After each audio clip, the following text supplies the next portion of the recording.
일본 가기에서 한국을 백색 국가에서 제외하는 법령을 끝내 통과시키자 정치권은 일본의 결정을 한 목소리로 규탄했습니다. 네, 이번에는 국회 연결해서 자세한 내용 들어보도록 하겠습니다. 지성님 기자 나와주시죠. 네, 문희상 국회의장은 긴급 수석 비서관 회의를 열고 일본 정부의 결정에 깊은 유감을 표시했습니다.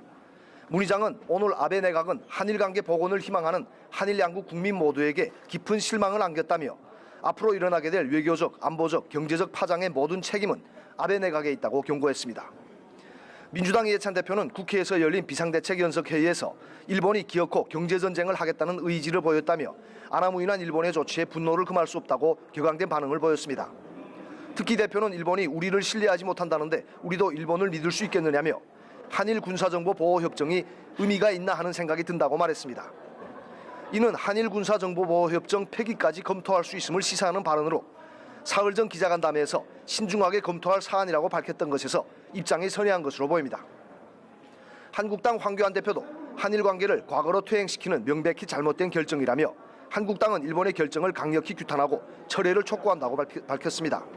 황 대표는 정부도 감정적 대응으로 일관하지 말고 냉정하고 객관적인 자세로 당면한 어려움을 해결해야 할 것이라며 한국당도 정부의 대응에 협력하겠다고 말했습니다. 바른미래당 손학규 대표는 기자회견을 열고 일본 정부의 무모한 결정에 깊은 유감이라며 이번 사태의 책임은 전적으로 일본 정부에 있다고 강조했습니다.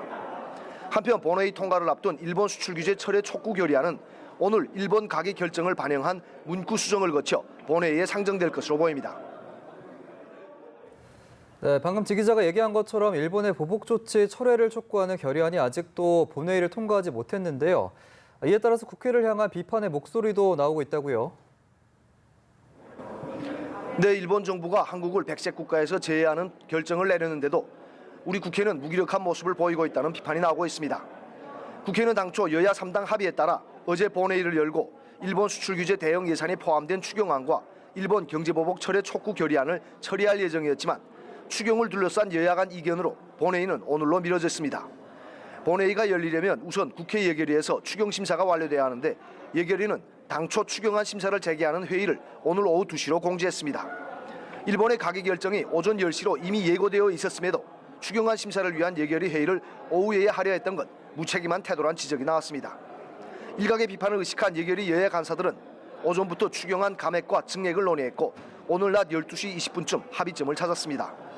추경안이 확정됨에 따라 국회는 기획재정부의 시트 작업이 마무리되는 대로 이르면 오후 7시쯤 예결위 소위와 전체 회의 의결을 거쳐 본회의에서 추경안을 처리할 것으로 보입니다.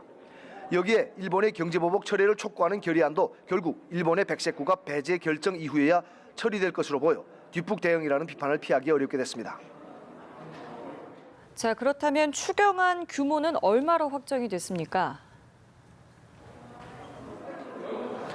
네, 여야 3당은 추가 경정 예산안 총액을 5조 8,300억 원으로 확정했는데요. 이는 정부 원안인 6조 7천억 원에서 8,700억 원 정도 감액된 액수입니다. 일본의 수출 규제에 대응하기 위한 예산 2,732억 원은 여야의 기존 합의대로 추가됐고 포항 지진과 강원 산불 등 재해 지원을 위한 예산 항목은 야당의 요구대로 약 5천억 원이 증액됐습니다. 이렇게 정부 원안의 증액분을 반영한 총액에서 약 1조 3,700억 원을 감액해 추경 규모가 확정됐습니다. 지금까지 국회에서 연합뉴스TV 지성림입니다.